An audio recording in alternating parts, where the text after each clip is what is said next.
I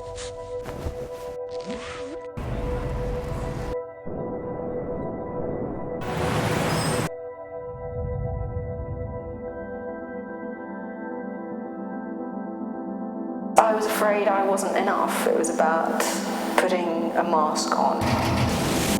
Externally, I appeared enormously confident. I have experienced deep loneliness. That was what he wanted, his Porsche, his big house. Everybody wants to be famous these days, don't they? It's all perfect imagery, it's all photoshopped. Levels of social trust plummeted. The population has grown idiotically.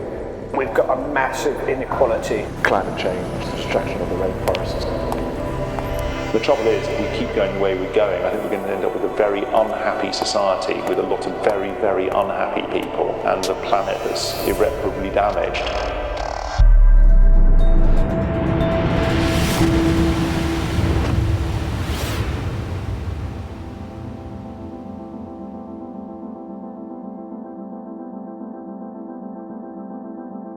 But what's our legacy for future generations?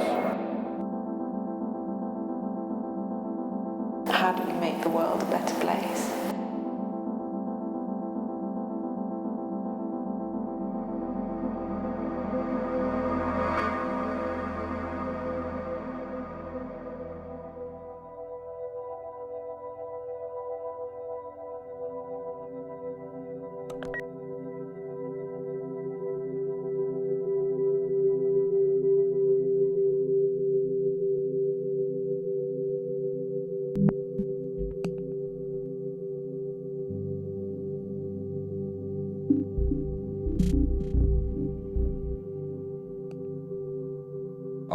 I've never really thought why people tell lies. I know people do tell lies. You think, why? They're worried about people realising that they're not the person that they say they are. Well, it comes from fear, doesn't it? A fear of what people think of you. You know, there's such a lot of pressure to conform to the way that everyone else behaves and everyone else thinks. I was afraid I wasn't enough. It was about putting a mask on. It was about not believing that I'm good enough. It wasn't even that it was an unacceptable truth I was hiding. I was hiding because I felt not good enough in that moment. You're telling that lie because you don't want to expose yourself for who you are, the defect in yourself. And of course then sometimes people tell lies to themselves. One half of the brain holding the lie and the other managing to accept it.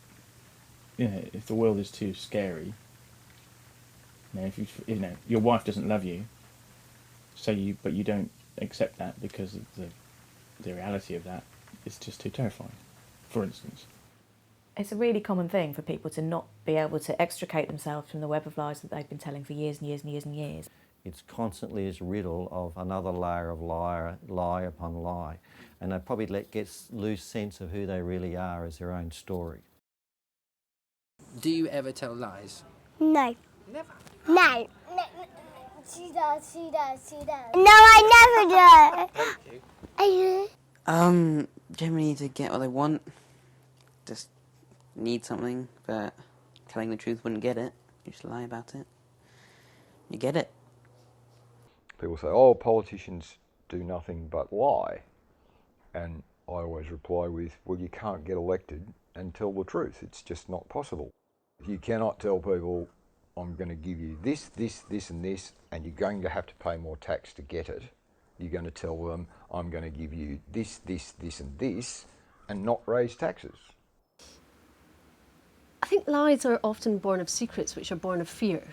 When we end up feeling vulnerable, we have two routes. We can either actually express that vulnerability or we can pretend to be otherwise. What is it that I then need to break as well and let go of? Because when we do that, actually, in a way, that is greatness. When we challenge ourselves, when we challenge our own lies and say, okay, I step out of my comfort zone, I'm going to say no to this. I didn't feel safe, and my defence was a lie. We live in a world where everything is about perfection. It's all perfect imagery, it's all fucking photoshopped. We're not like that. We're really not like that.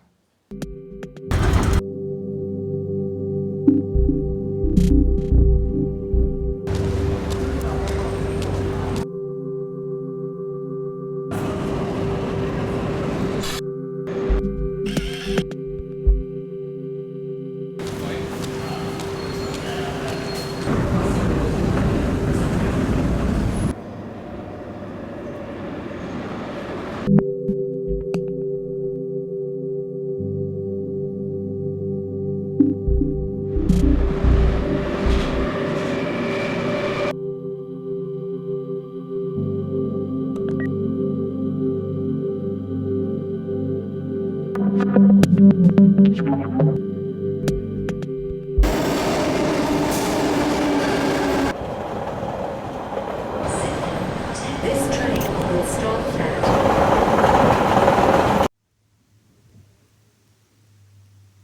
Everybody wants to be famous these days, don't they? I've done a lot of work with young people over the years, and they're very interested in the idea of just becoming famous for the sake of being famous. It's something that we're taught is desirable. At some point in some people's lives, the yearning for that is so strong that they think that fixes whatever's missing. People want to be something other than they are. People want to be more than themselves, I think. My instinct says it's about lack of self-acceptance, lack of self-love, and a need to be seen from the outside. For me, it always goes back to a fear. Something is driving a fear. Something is feeding a fear. We look at people in the media in the spotlight and we think that their success is warranted and we would like to be validated in the same way. We need recognition. Again, it's about recognition. It's about not working in a vacuum. It's about validation for yourself as a human being. I think it all comes back to the same stuff. There's such basic human needs about wanting to be liked, respected, recognised, belong. I've got a strong feeling that everyone has a really powerful need to be seen and to be heard. And if you don't get that, you're really missing out on something that's fundamental to the human experience. That natural thing of child needing to be seen, to know who he is, maybe that's at the root of it. And so many people are growing up with their parents are so busy and caught up in their own stories that they don't have time to see their children, really see them, spend time to connect and stop and look and listen. Nobody knows who I am, but they know the titles of some of the films I've written. They don't light up when I walk in the room. When someone says, oh, he wrote The Hunger Games, a 16-year-old girl's eyes will light up like nobody's business. Go, really? So in a funny kind of way, I've become famous in a slightly odd, at one remove kind of a way. It's a really funny thing. I used to come back off these tours that you're sent on. If your film gets nominated for an Oscar, you get sent on a tour and you're told to speak to that person. Don't speak to them, they don't have a vote in the Academy. Speak to that person. And you're constantly being fed adulation. Sometimes in a small way, sometimes in a big way. You stand in front of an audience of 500 and they all applaud. And then you come back home and you sit here and you go, you're looking at the phone going, the phone's not ringing. Any emails? No. And you realise that you're missing the drug of that adulation that's been drip-fed to you over a course of a couple of weeks. It's toxic, the need for fame for the sake of fame. There's this idea that, if you are famous, then you'll be happy. Well, no. Look at so many famous people who are really not happy and very miserable. From my point of view, going out to do a concert and there's, so many thousands of people there come to see you, that's a result of being famous, but actually the buzz comes from being with all those people and being able to do what you do and give them pleasure. Yeah, and there was a period of my life where I did feel that big disconnection when I sort of really, everywhere I went, I got either literally chased or just recognised everyone, so I couldn't be sort of natural in my movements around the place. So I kind of withdrew into my house, and I didn't go out, and that isn't the way I wanted to live, you know.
I think the natural state when you're born is to trust, but it starts from there and then it goes downhill. In the environmental world in which I've operated, there are people who will use an environmental issue to sell product. You know, what they would call green bling. You know, you put a little bit of this and that on it and a bit of green smear on the outside to try to make something that's deeply distasteful into something that sounds as if it's very good and genuine. And again, as soon as you see that, I tend not to trust those individuals or organisations again. Once trust is lost in a relationship, and it must be desperately difficult to regain it, actually. I think that's probably generic in life overall. Well, I think one of the most interesting statistics of modern times is that levels of social trust have plummeted around the Western world. In Britain, in 1959, 60% of people trusted most others. Today, that figure has halved. Particularly as we live in worlds where community breakdown has partly contributed to social distrust. We're spending so much time online, not having as much face-to-face contact as we used to, which again is ratcheting up levels of distrust. But we all need to be thinking about trust, because trust is the essence of democracy. In other words, if you don't get on with other people, you don't have communities. And if you don't have communities, you don't have a civil society. And if you don't have a civil society, you basically have variations or hues of authoritarian rule. Distrust is a function of ignorance. And the more curiosity we have, the better off we'll be. Now we need to move into a new era of curiosity about people in order to challenge prejudice, stereotypes, and to reforge social trust. You need to be able to sit in conversations with people who have a very different view of the world than you. That's a really tough space. It's an edgy space. And how can we stay in that conversation for another 30 seconds or a minute rather than go fleeing, either physically or emotionally? It's really tough. My default position is to trust. But I do distrust people and I do distrust things.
each other, and we need to cultivate relationships.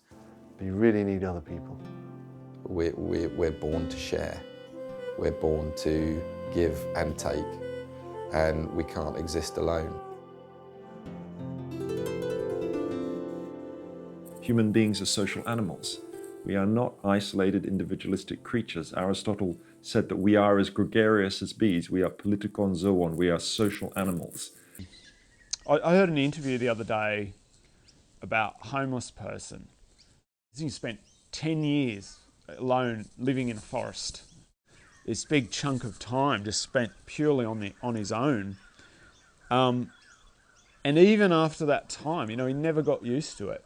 Never, and he really did just want to fit in and just have one friend. Because the poignant part of the interview was he said, what was the turning point? What turned you around and what made you have another crack at life? And it was this, I turned around, I realised I didn't have one friend in the world. Not one. Yeah.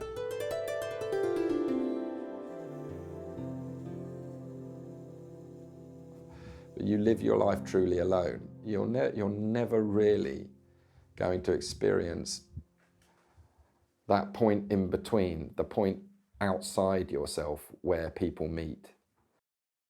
I was in a road traffic accident some years ago, and even though I was in Africa, I was a long way from anywhere. I did feel isolated, and I didn't have a support network. But I knew there were people who would be thinking of me and would run to my side if I needed it.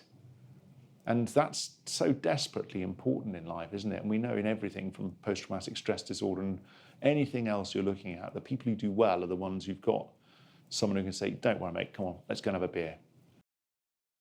Life is premised on relationships, and not just human relationships. It's our relationship with the wider Earth community, the Earth, our land, our atmosphere.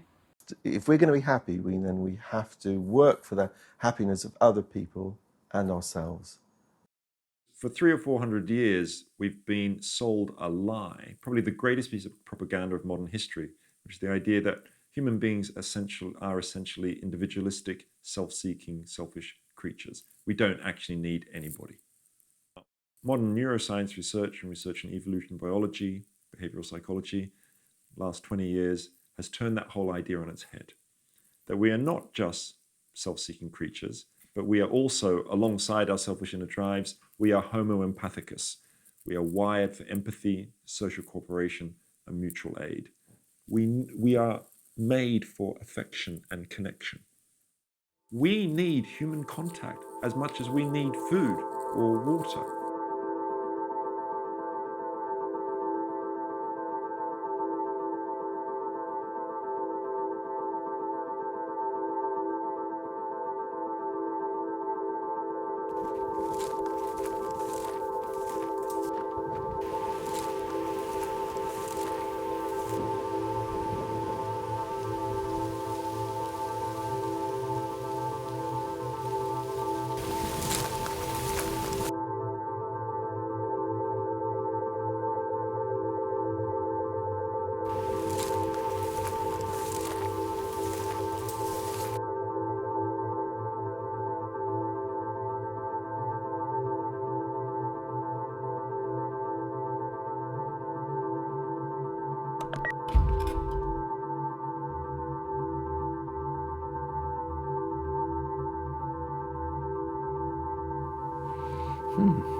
That's a very interesting question.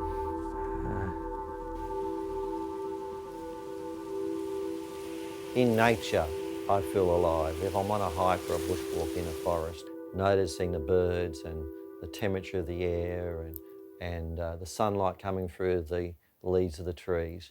I certainly felt alive when I scored a goal in football at school. I felt alive when I fell in love. I felt alive when I made discoveries. one way to think about it is you are at a point where past and future don't matter. You're doing something which isn't so difficult that it's intimidating and off-putting. It's not so easy that you get bored doing it. You're between, as Csikszentmihalyi said, between boredom and anxiety. These things seem to flow through you rather than coming from you.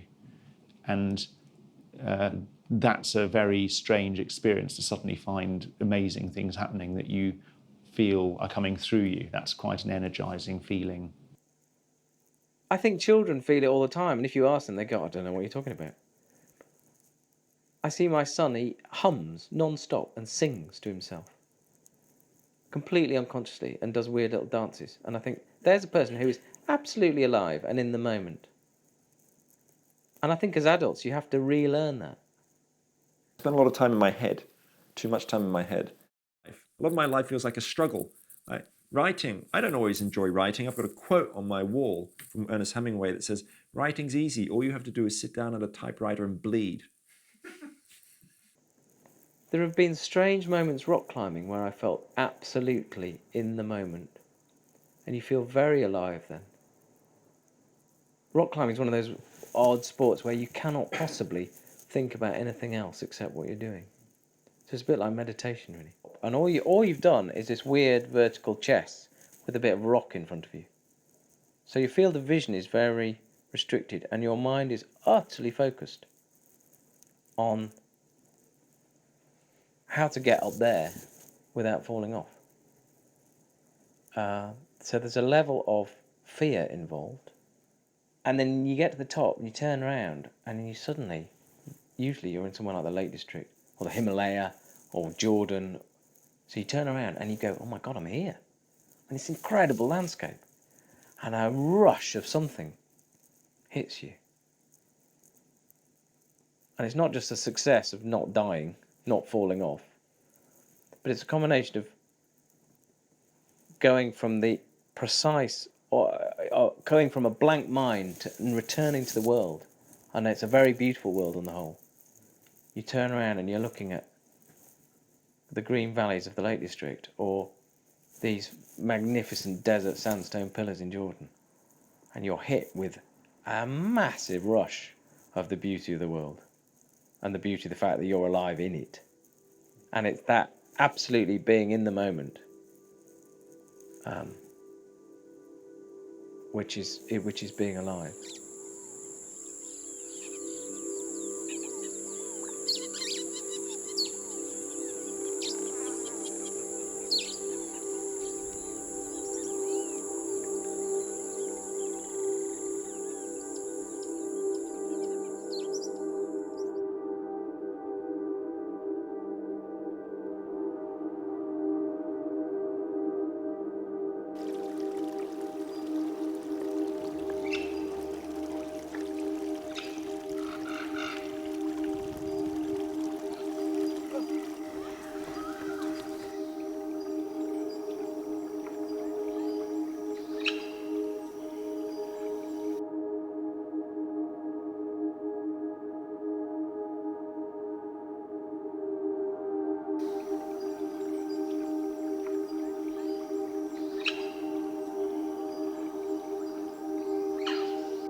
Well, I think we're all artists, and we lose it at school because someone says no, or you're not good enough, or something or other that makes us feel nervous and scared about our own capacity to be an artist.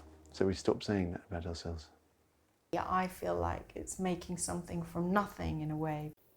They are willing to explore new horizons and possibilities and are excited by that.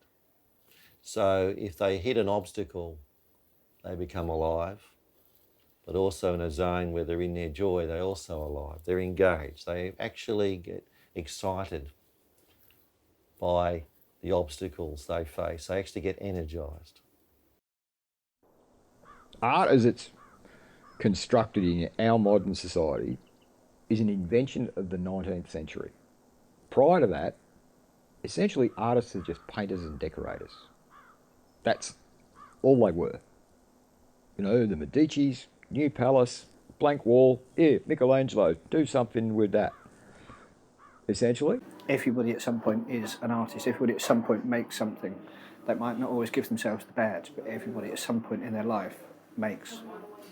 Sometimes I'll watch somebody operating a machine, a big yellow thing that moves lots of dirt, say, and you watch him. And some people are, in my opinion, artists at what they do. They don't just do the job, they do it with elegance and style and complete self-confident aplomb. And to me, like, the delivered job,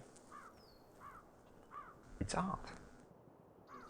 The art in those circumstances and similar circumstances is not that he wants to do that, it's just the way he is. That's art. If someone wants to hear about what I do, say, for a living, if they want to hear about it in an artistic way and they want to see how all the different ideas that are happening on this place are connected to other ideas using metaphor and that, then I can talk in that language. I think a lot of our way we think about things is really, it's the words we have which draw boundaries around it. In the Western world, we've kind of forgotten what it is to be an artist. And you know, whether or not you're a farmer can be truly creative. So to be artists, that is something that is within us all. It can be a trap when people feel bound not to allow themselves to be what they're really capable of.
I think I grew up thinking that if you make mistakes, you are a mistake.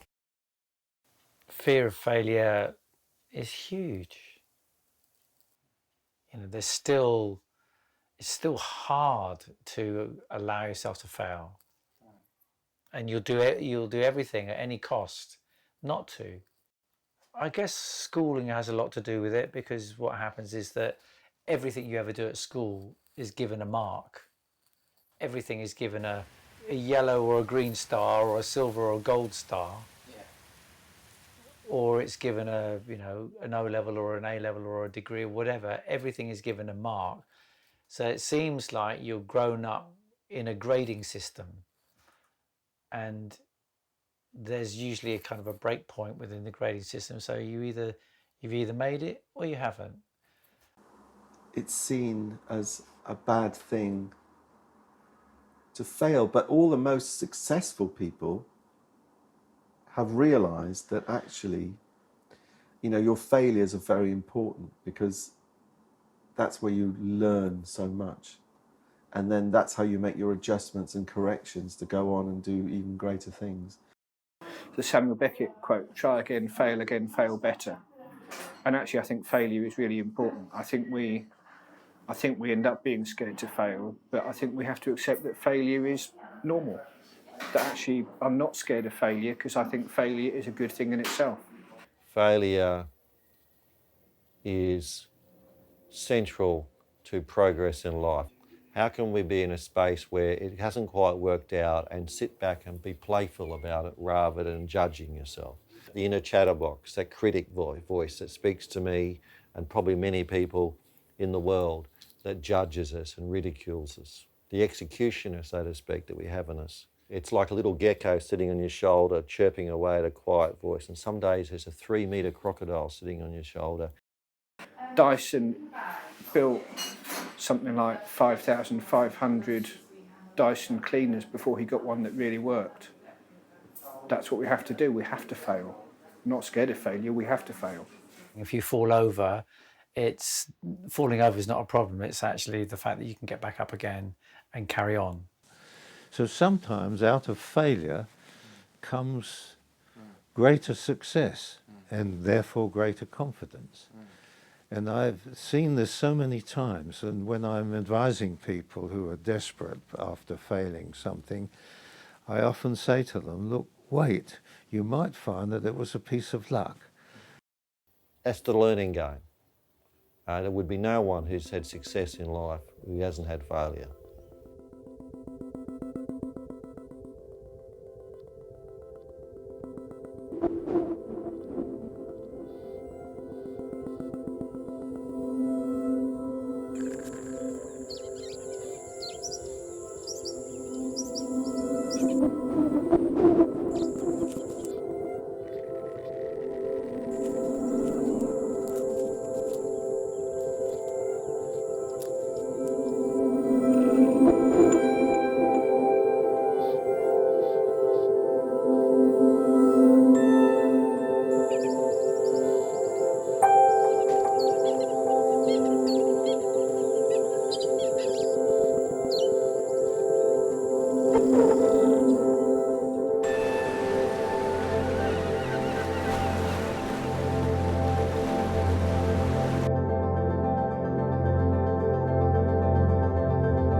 Do I think it needs to be a better place? That's like the biggest trick question of all time. I don't think the world needs to be a better place. The world is absolutely perfect. The people in it need to be kinder to each other. Definitely the world needs to be a better place in terms of repression, in terms of poverty, in terms of marginalisation. If you can imagine yourself in the shoes of someone in Syria in the midst of civil war, how would one think that the world doesn't need to be or shouldn't be a better place? In order to think that the world needs to be a better place, you need to be able to imagine out of your own life. Having clean air and a biosphere that's alive and an ecosystem that will support itself, we're destroying all of those things. The trouble is, if we keep going the way we're going, I think we're going to end up with a very unhappy society with a lot of very, very unhappy people and a planet that's irreparably damaged, and that will come back and bite us all. I don't think we've gone that long to fix it either. Even in Western societies that should be doing really well, we've got huge inequality and huge problems to deal with. We need to have a more in-depth discussion about, or I guess a revisit of our Enlightenment values and really get focused on what we mean by making the world a better place, because I think we've probably lost sight of all that in these great the humanitarian, the human project, if you like. We're seem to be drifting into a world that's losing that vision of what the human project is a bit and making the place better for everybody. And we're all fragmented into our battles, you know, over this and that. And I mean, climate change is the big thing that, you know, a lot of people hope could galvanise people into focusing on the narrative of the human project again and making it a better world. But even within that, people have been distracted into all sorts of arguments and issues. So identity politics is a threat to distracting everybody from the human project. You know, people splinter off into their little tribes.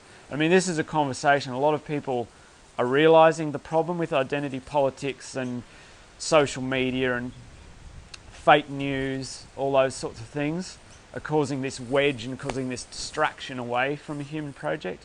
So, if anything, I mean, I'm glad. Is this the last question? No, it's not the last question. Well, it's the most important question because, yeah, we need focus. It's taken forever for Western society to reach this point where these sorts of questions are being raised, and it took a financial collapse and all the rest of it. I was in China a few weeks ago, and the sad thing is that you see them having made, they could have just made, you know, we spent the time chucking cars on our road, burning coal everywhere, creating the big pea supers and the smogs of the 50s, choking our roads with cars, and then we had to spend a fortune cleaning up our industry and then spending our life trying to get cars off the road and bicycles back on them. And if they'd been able to look at us and go, okay, well, we don't want to do that then. Instead, you've got, you know, Beijing at 500-600 parts per million of small particulates, and the road's completely gridlocked with cars and no bicycles. Although actually, the world is fine, and the world will be fine. But we might take ourselves out as a species,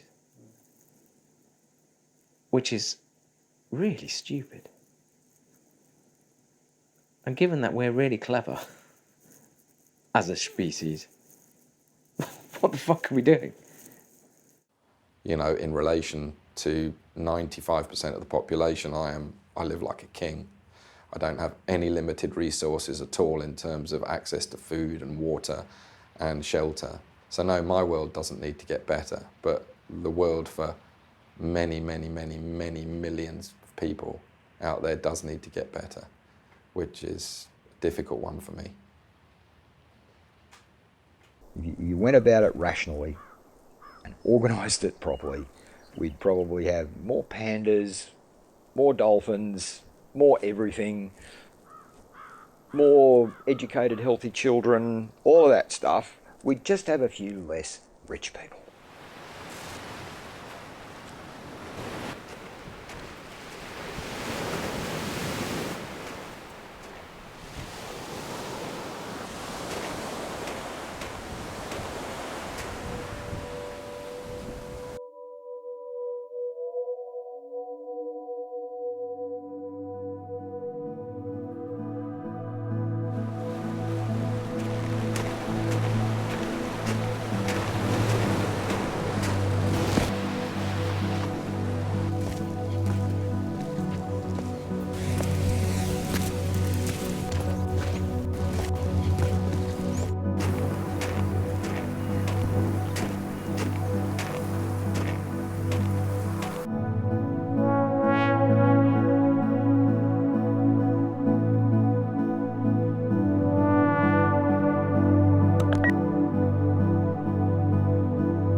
There's lots of possibilities to be able to make the world a better place.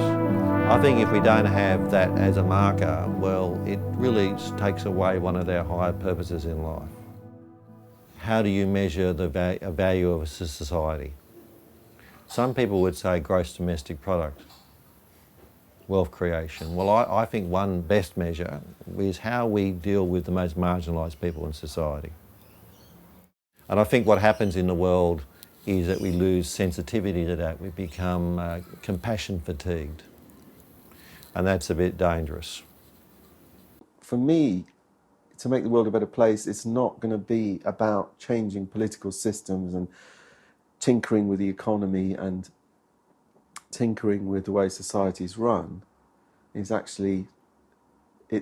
change in the individual and the way that they view the world and the way that they work on themselves. We can't believe that we're going to change the world. All we can believe is that we can change the bit of it that's around us. And if we can all start doing that, then it's going to it's going to ripple out, it's going to spread out and have a bigger effect. You're defined by what you do, not by what you intend to do. And too many people say, well, if I had a bit more money or if I had a bit more time, I'd be more X, Y, or Z, more compassionate, more understanding, more whatever. But actually, if you're not doing it, then that's not who you are. You are what you do. So if you want the world to be better, if you want the world to be more compassionate, if you want the world to be kinder, then be kinder, be more compassionate. I would write a law down saying that be nicer to people if you're not like that, and think what you do or think before you say something to other people might upset them, and then probably they would be mean to you back, so you shouldn't do it to them really. I don't know, I'll get in a position of power if I try harder, and then when that's happened, I could make stuff better. Maybe. I think the first step for making the world a better place is for every child to be taught empathy as a school subject.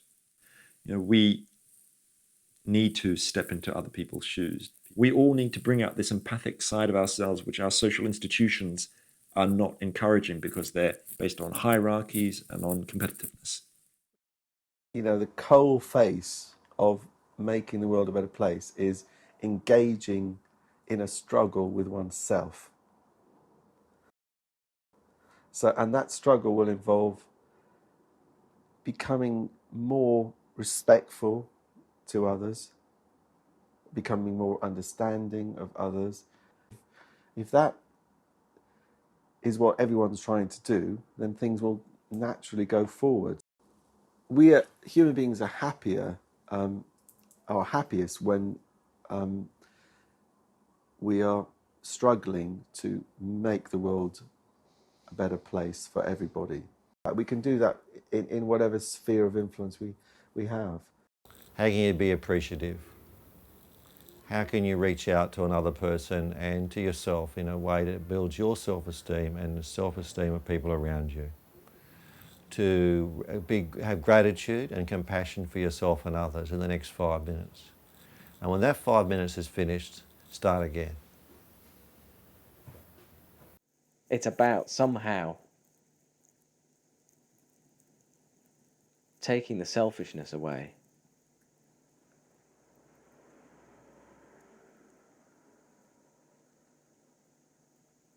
And using what you've got to help other people who might need it.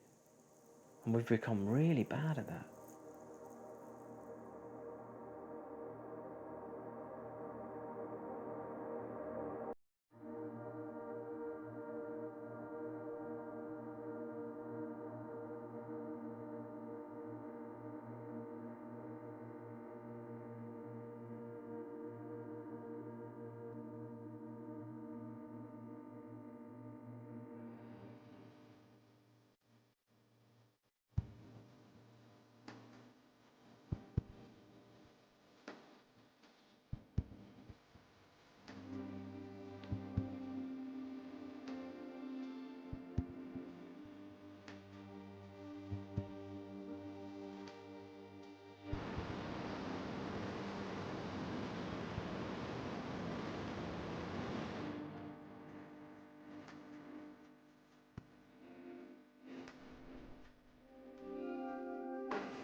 couldn't fail.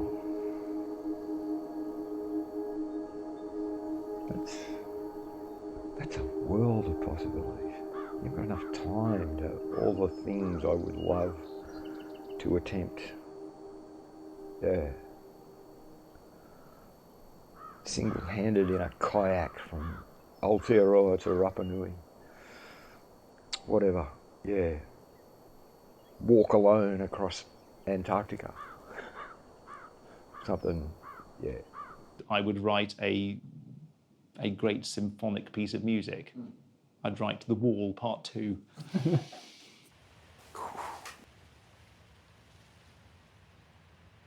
Well, the first thing before I get into it is I would enter Wimbledon.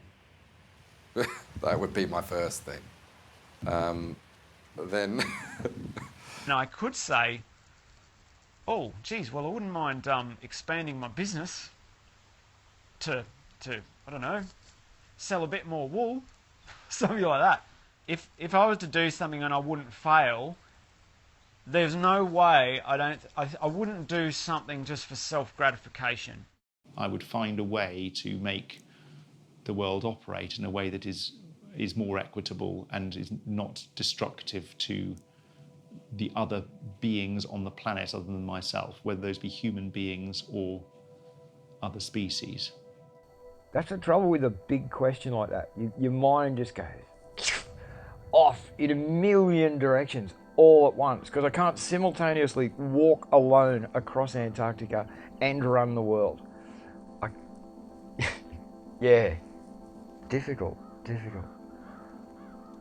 No, give my a sense of duty kicks in, and yeah, should probably get this place organised. Really should.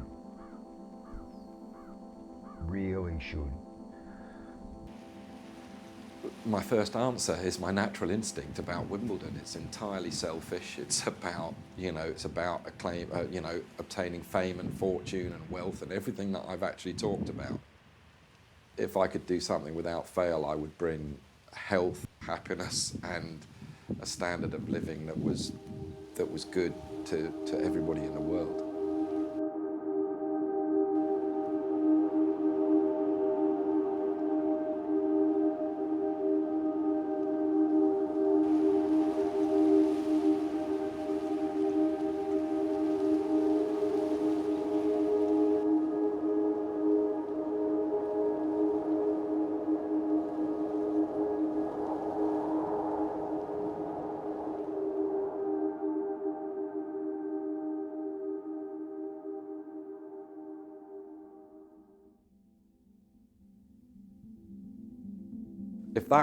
If that was a real thing and I could do something that I wouldn't fail at, I would have to choose something that wasn't just about me. I'd have to, because otherwise I would have completely squandered one of the most incredible opportunities that had ever existed. It's quite an upsetting question in some ways, because it just does bring home the fact that something really needs to happen.